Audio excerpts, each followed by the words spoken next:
여러분은 비판적 태도 혹은 비판적 시각이라는 말을 들어본 적이 있나요?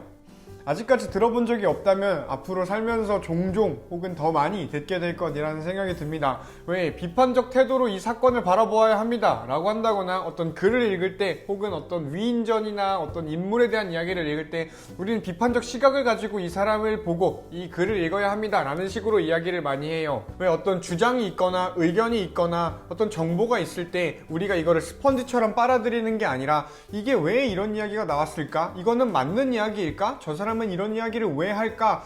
저 사람이 하니까 받아들여야지 이런 게 아니라 우리가 어떤 생각을 가지고 의심하면서 이게 정말 맞는 이야기일까? 내가 긍정하는 저 사람이 이런 이야기를 했다라고 무조건 내가 빨아들일 게 아니라 이게 왜 이런 이야기가 나오고 이게 맞는 걸까? 라는 식으로 한번 점검을 하는 걸 비판적 태도라고 합니다. 이게 없으면 그냥 세뇌가 될 뿐이겠다 라는 생각이 돼요. 그냥 이게 맞는 거야 라고 했을 때 그냥 그렇구나 하면은 그냥 우리는 어떤 사고하는 내가 개인의 내가 주체로서 생각하는 게 아니라 그냥 남이 이야기라면은 그냥 맞구나 그런 거구나 라고 끌려가는 인생이 되겠다라는 생각이 들죠. 그래서 비단 공부가 아니더라도 삶의 많은 부분에서 우리는 비판적 시각을 가지는 게 참 중요하다라는 생각이 들어요. 그러다 보니 우리는 성경을 묵상하고 성경을 읽을 때에도 이 비판적 시각이 참 필요하다라고 전도사님은 생각을 해요. 그런데 이렇게 얘기를 하면 우리가 정서적으로 좀 반감이 생깁니다. 오잉 하고 띠용 할 만하죠. 왜냐하면 어려서부터 우리는 배웠거든. 어떻게 배우냐면 성경에 있는 건 다 진리야. 성경에 있는 건 믿어야 해. 의심을 거두고 믿음으로 이 말씀을 읽어내자. 우리가 영으로 이걸 읽자. 이런 식의 이야기를 많이 한다라는 거죠.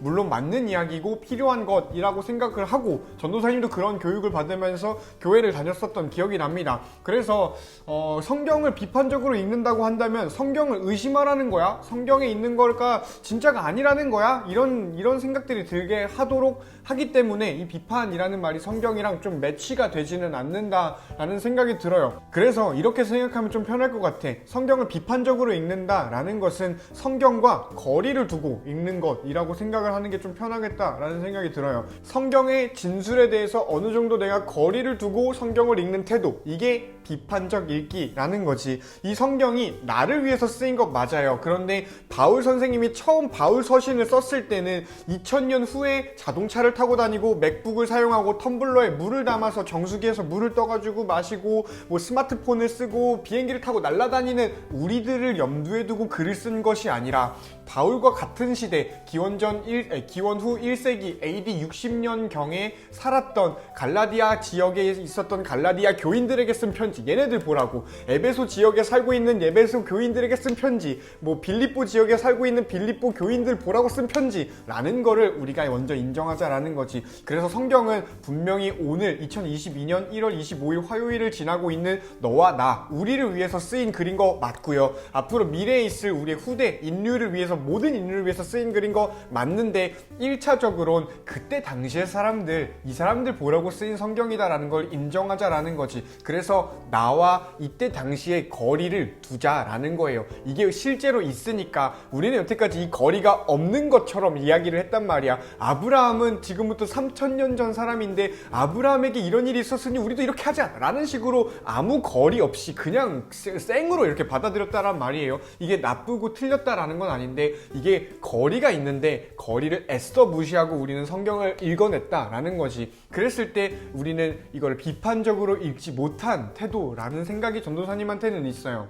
그러니 우리가 이 성경 말씀과 벌어져 있는 오늘 우리와의 거리를 인정을 하고서요, 거리를 두고 이 성경 말씀을 보자라는 거지. 그랬을 때 이 성경 말씀이 의미하는 본래의 것은 무엇이었고 이 본래의 어떤 맥락과 배경은 무엇이었을지를 고민하는 거, 이게 성경을 읽는 바른 자세이겠다라는 생각이 들어요. 그래서 우리에게 중요한 거는 성경에 드러난 완전한 진리이잖아. 그리고 진리가 표현된 방식이 있어요. 진리가 담겨있는 그릇이 성경에 쓰인 글이라는 것이요. 이 글 안에 담겨있는 진리를 발견하는 게 중요하지, 이 글마저 진리라고 생각하는 거는 우리에게 없어져야 할 일이겠다 싶어. 가령 좀 이런 일은 없지만 성경 당시 사람들, 성경 시대의 사람들이 촛불을 켜고 살았다고 해서 오늘날 우리가 21세기를 사는 우리가 촛불을 켜고 살 필요는 없듯이 말이지요. 그래서 우리는 진리와 그 진리가 담겨있는 그릇, 그리고 이 그릇이 가지고 있는 사회적 한계가 무엇인지를 문학적으로, 또 좀 말이 어렵죠. 거죠. 사회적인 것은 무엇이며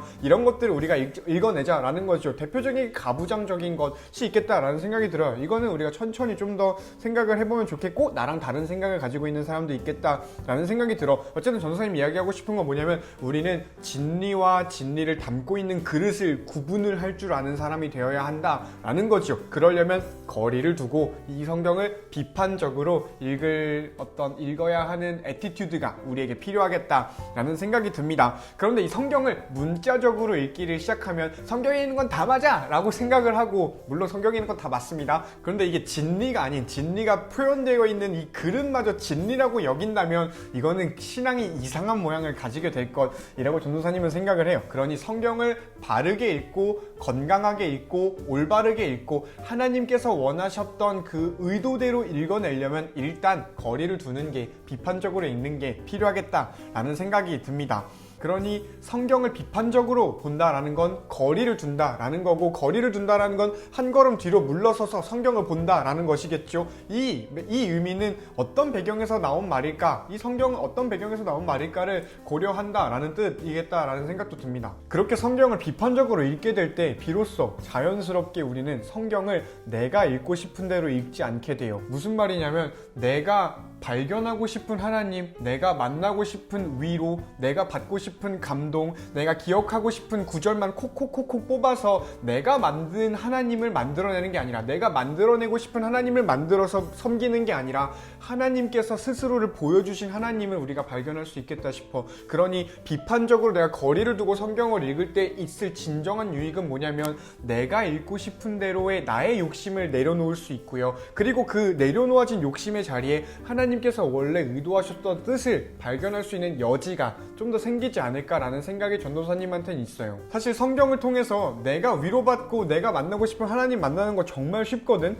무비판적으로 읽으면 돼요. 성경을 생각 없이 읽으면 돼. 아무 의심 없이, 의심이라고 하니까 좀 그렇죠. 그냥 이렇게 쏙쏙쏙쏙 이렇게 해버리면 이거 참 쉬워요. 내가 믿고 싶은 대로 하나님을 컨트롤해서 믿을 수 있거든. 내가 믿고 싶은 구절만 뽑아서 믿을 수 있고요. 내가 가지고 소유하고 싶고 의지하고 싶은 구절만 가질 수 있어요. 반대말로 하면은 내가 보고 싶지 않은 구절은 저리 치워놓을 수 있다라는 것이요. 비판적이지 않을 때 그럴 수 있어요. 그러니 우리 비판적으로 성경을 읽는 너와 내가 되면은 좋겠다라는 생각이 들어. 이런 맥락에서 비판적으로 성경을 읽는다라는 것은 내 뜻대로 읽는 게 아니라 하나님께서 원하시는 대로 읽는 것이라는 것이겠다 싶기도 하고요. 그리고 좀 더 추가적으로 전도사님 생각을 이야기를 해보면, 상식적으로 글을 읽는 방식이라고 전도사님은 생각을 해요. 이렇게 성경을 비판적으로 읽었던 인물들이 사도행전에 나옵니다. 바로 17장에 있는 베레아 사람들, 베레아에 살고 있는 유대 사람들이에요. 17장 11절은 이런 말씀을 가지고 있습니다. 베레아의 유대 사람들은 데살로니가의 유대 사람들보다 더 고상한 사람이어서 아주 기꺼이 말씀을 받아들이고 그것이 사실인지를 알아보려고 날마다 성경을 상고하였다. 아멘. 이런 말씀이 있어요. 전도사님이 예전에 설교 말씀으로 한번 나눈 적이 있었는데, 이 사람들, 베레아에 살고 있는 유대 사람들은 다른 타 지역의 유대 사람들보다 더 고상했다라고 해요. 이 고상하다가 영어로 노블레스라는 말이거든. 노블리스 오블리주 이런 말 있잖아요. 귀족 같다, 상위 클래스 같다, 뭐 이런 말이에요. 뭔가 상류층, 이런 뭔가 되게 뭔가 멋있는 사람, 좋은 옷 입고 뭔가 맛있는 거 먹고 이런 사람들을 떠올리게 하는 말이 고상하다라는 말이죠. 극찬이에요. 그런데 바울 아저씨가 이 베레아 사람들을 왜 고상하다라고 했냐면, 다른 이유가 하나도 나오지 않고 오직 이 이유가 나옵니다. 뭐냐면 성경을 상고했기 때문이라고 해요. 이 상고하다라는 말은 헬라어에서 번역이 된 건데, 다른 성경에서는 다른 맥락에서 어떻게 번역이 되냐면 의심하다 혹은 재판하다라는 식으로 사용을 하고 있어요. 그러니 베레아 사람들이 성경 말씀을 어떻게 봤냐면 의심했다라는 거죠. 질문하고 이게 재판대에 올려놓고 이게 무슨 뜻인가를 진지하게 고민했다라는 거예요. 그러니 그리스도인이 고상해질 수 있는 방법은 우리가 설교를 듣거나 하나님 말씀을 들었을 때 빠르게 아멘 혹은 크게 아멘 하는 게 아니라, 아멘을 왜 해야 하는 줄을 알고 그리고 바르게 아멘 할 때 우리는 고상해질 수 있겠다. 그리스도인으로서의 노블리스를 우리는 가질 수 있겠다라는 생각이 전도사님한테는 있습니다. 그러려면 말씀을 비판적으로 상고할 필요가 있겠다라는 생각이 들지요.